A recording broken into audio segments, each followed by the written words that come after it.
So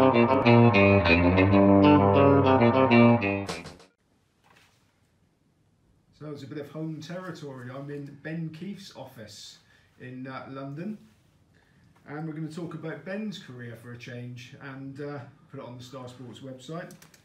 So Ben, can you tell us from the very beginning, please, when you first became aware and interested in betting? Well, when I was a child, I never would have watched horse racing or even thought about having a bet. And at the age of 12, I remember my dad coming into the kitchen and say, come to the dogs with me. My dad was a solicitor in Worthing, and I grew up in a village called Hurstpere Point. And my mum was supposed to go with him. It was a work function, or I don't know what it was, some sort of like work social thing. And my mum didn't want to go. She said, go on out from under my feet, you go to the dogs. I said, dog racing? I don't want to go dog racing. I would have no interest in dog racing. I went to the dogs. I remember we were sitting in the restaurant above the bookies, and I had a £2 place bet on a dog called Sarah Jones. I think it was an A11 or an A12, first race of the night. Anyway, I don't know if she won or placed, but the bet won. It was a £2 bet on the tote, and that was it. I was, you know, the excitement of the betting ring, the lights over the track at night. I think that's always quite intoxicating. You know, the dogs. I mean, I love dogs as animals as well. I love to watch a greyhound run. I like to watch a greyhound have a hand slip or a trial. And I just fell in love with the game then. But the betting ring is what really attracted me. I loved watching tic-tac. I used to make notes of different tic-tac, racing language, fractions. I learned how to clerk as a child. I was the school bookie. I did work experience with lots of different bookies. The first bookmaker I did work experience with was Beau Brown of West End Racing. And my dad said to me before I went out the door that day, I remember going out the back door and I was walking up to Hassocks Station, and I was shadow clerking, which means I was standing next to the clerk and practicing clerking. I would have been about 13. And my dad said, you're going to work for lots of different bookies and see lots of different bookies work. Keep the good, leave the bad. And I always remember that. And other bookmakers who were kind to me were Neil Channing. When he used to bet on course with Steve Todd, I did work experience with him. Martin Johnston, later in my teens when I was, say, 17, 18, Martin would have been my first mentor of gem racing, you know, an incredibly professional gambler, a real Rolls Royce of a bookmaker, a figures man and a gentleman. I would say that Martin was... he sort of taught me the way to be respectful, be smart. He always deals with clients well. I watched him work when I was that age, and I picked up, I'd like to think, good things. But something I learned from Beau Brown, Neil Channing and Martin Johnston was that they wanted to enable, they wanted to educate, they wanted to give others a chance. And when I look at the game now, it's very hard for on-course bookmakers to get into the game. The back row pitches aren't worth anything. You know, opening an independent betting shop now is going to cost a lot of money, and it's a big gamble. It's hard for young people to get into the game. And I never forget what the work experience I was given as a teenager at City Index Sports, obviously, too. There was a Cohen, the on-course bookmaker. He gave me work experience with Bubbles. God rest his soul, he used to be his helper, and Bubbles used to get me into Plumpton or Brighton for free, and I used to go and watch and help, and it was great fun, and I'm very, very grateful to those people. And I would say that's something I've carried on, which is wherever possible, giving young people a chance in the game. Okay, Ben, you obviously did your apprenticeship with the bookmakers, but was punting ever a serious part of your early career? Yes, definitely career. I mean, look, when I was a kid, I used to go to the dogs. I loved going to the dogs every day at school. I would get, before I went to school, I would get the Sporting Life and the Racing Post. I was the school bookie. and all the teachers, all the boys of all ages used to come to me at break time and bet. I used to bet on the sporting events, and I used to bet on school events, say like the first team in the rugby or the cross country, things like that, next head boy, all good betting events. And even at that age, I think I learnt the value of information, because a couple of years I had someone come and whisper the name of the next head boy to me, so I was able to adjust my prices, should I say. But it was a fantastic start. I mean, look, I used to wash cars every Sunday. It was off school. I'd go and wash cars. I'd get my hands on a tenner. I'd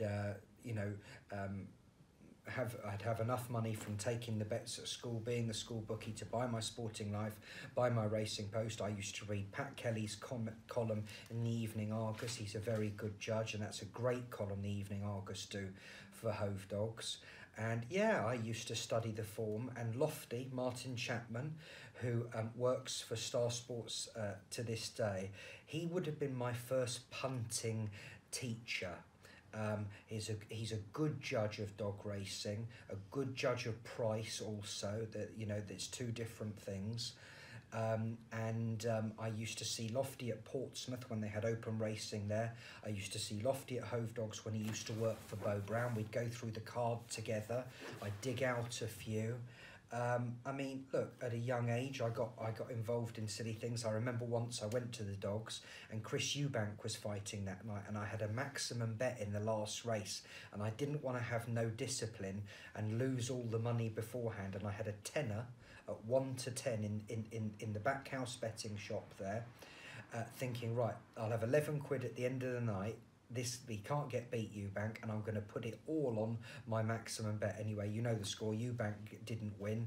I think he drew or something like that. I lost my tenner, and of course the dog in the last race won.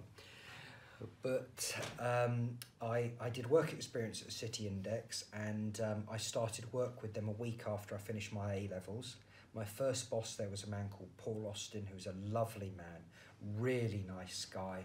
I'd love to know what Paul Austin is doing now. I'd love to meet up with him. He was such a good guy.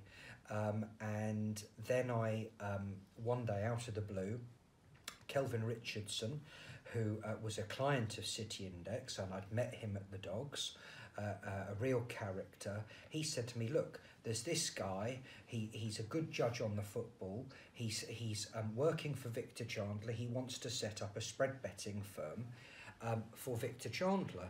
I said, interesting, what's his name? He said, his name's Tony Bloom. And I said, oh right, okay, I don't think I'd met this guy or heard of this guy.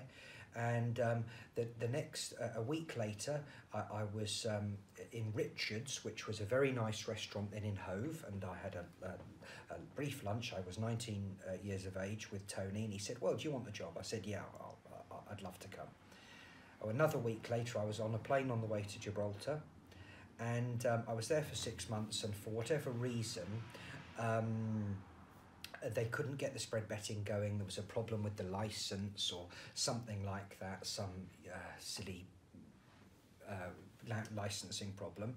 And one day the seniors who worked upstairs in the racing room came down. They said, we've been out last night with someone associated, it was the trainer or the owner of a horse called Pension Fund. And that they all got pissed, and the owner or the trainer said, look, this is going to be 33-1 tomorrow. This should be favourite, and we think it's going to win. I backed it at 33s and 25s to win 10 grand. It went off, I think, about 6-1, and it won. And we were all on it in the office. And I went into work the next day, and I said to Tony, I said, look, thanks a lot. You're betting on these Asian handicaps. I don't know if I really think that's going to last. I'm going to go and become a bookie. It's my dream. So I went off with my 10 grand and obviously did my very best to knock that out quickly, betting on cricket runs and doing other silly things like that I did in my 20s when I was pissed. And yeah, that's where it all started. But what an error that was. I thought Asian handicap betting wasn't going to last. What a fool. Yeah, that wasn't my finest hour. But look, you know, you've got to live with your decisions. Many people might think that Star Sports has had a fairly meteoric rise. You've sort of burst into the public sort of view in the last few years. So when did all this start? When did you first stand up as Star Sports? When did I first bet as Star Sports? Well, when I came back at 20, I worked with a man called Barry Slaney. He was a bookmaker who was retired. He had a few pitches left, and I wasn't old enough to be a bookie. You had to be 21, so I used to stand next to Barry, and he used to take a few bets. That was in the days when the rails bookies didn't have boards. They just sort of put a flap with their name over the rail, and they'd shout out a horse they wanted to lay. And then I got a betting shop. I think I would have been 21, 22 in Sutton Common Road in Sutton, and I bet under the name of Star Racing for the first time. That was baptism of fire. I mean, the staff were crooked off the scale. They were waiting for me, and I learnt a lot there. And then when the next step would have been, I bet Roger Cairns, who owns Sittingbourne, Central Park, he gave me a pitch there, and that was, I would say, my first break. The first time I got some profile, I would have been, 24, 25, something like that, betting at Sittingbourne, and that was a cracking pitch. The nicest people I've met in greyhound racing were at Sittingbourne. The nicest ring I've worked in was at Sittingbourne, and I always used to win there. Every Sunday night I'd go there. I didn't take colossal money. We used to go there. We used to take 20 grand, but we used to work together, the bookies, getting the prices right, not trying to knife each other like I've seen at other dog tracks. The bookies, John Wilson, Steve Warner, they were nice guys, and John's daughter Jo, we all used to work together to get the prices right. I used to take about 20 grand, but I took it sweetly. I laid lots of dogs, and I was winning and winning and winning there. Then I moved to get the pitch at Walthamstow, and I think I would have been about 25, 26 then, and that's when I got a lot more profile. So that would have been about 12 years ago. And then whilst I was at Walthamstow, I was doing a lot of my own punting. I was winning punting, but the grass was greener, I thought, and I looked at my heroes in betting, say like Tony Morris and John Humphreys and all these other bookies who'd done well. They'd all got shops, and I bought myself half a dozen betting shops. It took my eye off the punting. I thought, no, the way forward is to open a chain of betting shops. At the time, firms like Mervyn Wilson and Jack Brown were getting shops, selling them, getting shops, selling them, making a fortune. Anyway, I bought them at just the wrong time. The value of shops went down. That was a terrible error. I mean, that took me close. I nearly went under then. And then whilst I was at Walthamstow, I opened a credit office above a betting shop. At the back of a betting shop we had in Patcham. I started taking phone bets.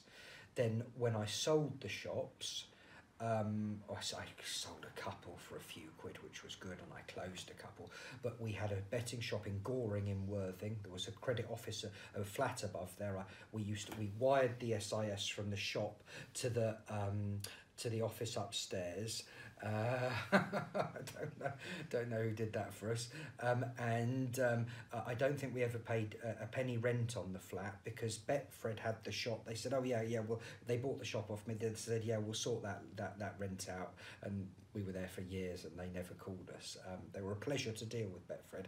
I must say, we sold them a couple of shops. They were gentlemen to deal with. And so we were there for a long time. And whilst I was there, I got my first big punter. He was a landowner in the West Country, big punter, and I caught him at the wrong time. I was laying him big. I learnt then, I hedged a bit of it, which was an error, just a little bit, but I didn't get paid by the punter. It was 600 grand, and I was absolutely on my arse. Then I had to sell my house to get the equity out of the house to keep the business going. And I'd say that when I got to about 30 is when it sort of just started to level off a bit, and I learned to be a bit more patient, and I learned to let the business come to me.